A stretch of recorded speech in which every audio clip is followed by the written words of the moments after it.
painting a Japanese temple and annoying a monk with a speck of paint. This temple is near my house. At one time, I often went there because I loved the old wooden buildings with their beautiful architectural details and the peaceful atmosphere. And the picture here shows one of my favorite views of this place. I believe this is the wall of the main temple building and leads into a dark room which I once saw and where I imagine the monks do meditation together. The very thick wooden block hanging from the wall has been substantially hollowed out in the middle by repeated hitting with a hammer. The monks hit this block slowly at first and then gradually increase their strikes until eventually it becomes a crescendo. In my view, it's one of those ludicrous customs that characterizes all religions. In other words, deep significance is given to something that means absolutely nothing. Although I suppose it can alleviate the monotony of life, and I think people do all manner of crazy things in order to alleviate such monotony, myself included. Anyway, I was once painting the scene above when one of the monks came up to me and pointed out that I had spilt a drop of blue paint onto the pristine white concrete below me. It was a tiny drop. He had to point it out to me, otherwise I wouldn't have seen it. This man, who gave me the impression of having more authority than a normal monk, was not big on pleasantries.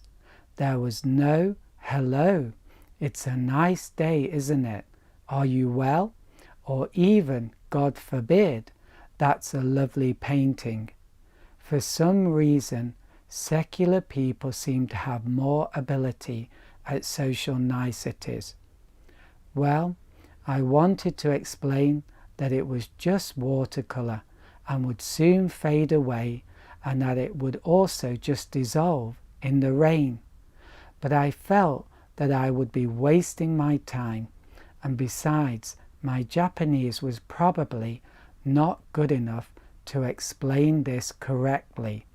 In fact, if I had used Japanese, there is a good chance I would have offended him, because my Japanese was, and still is, so bad that I would probably have said something offensive by mistake, such as "you are a problem," when I intended to say "what is the problem," to give an example.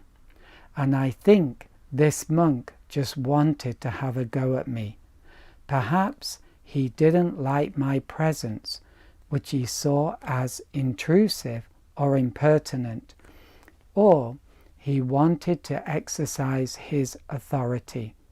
Whatever the reason, it is a puzzle that will never be solved. But it made me think what baloney Buddhism is. Basically, it is supposed to be a religion based on non-attachment to things, but here was obvious attachment. He cared, well, at least about the building. I think we all have the image in our minds of the quintessential Buddhist monk in deep meditation, who is not bothered by the mosquito flying around his head, because he is completely detached from the world and all its affairs. I used to be the naive kind of person who believed such stuff, but life has a way of defecating over such delusions and showing the less savoury truth. I'll admit, I think there are some spiritual beings who get close to such non-attachment or exceptional humanism, but their efforts, at least for me, are eclipsed by the many who fall, and not just simply fall, but create such a scandal that it beats any kind of drama on TV, such as with Edo Shimano in New York, or more recently the Christian Ravi Zacharias, a person who I really admired and was so shocked to find out about his more private life.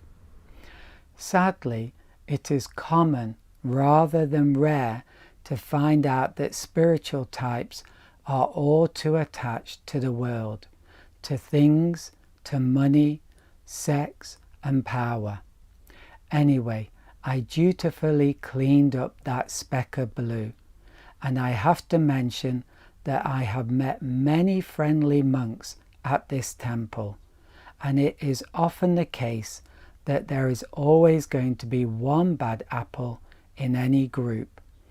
And perhaps I should look at this in a completely opposite direction, and instead of complaining, perhaps I should praise this monk, because for me, the best thing about spirituality is the buildings.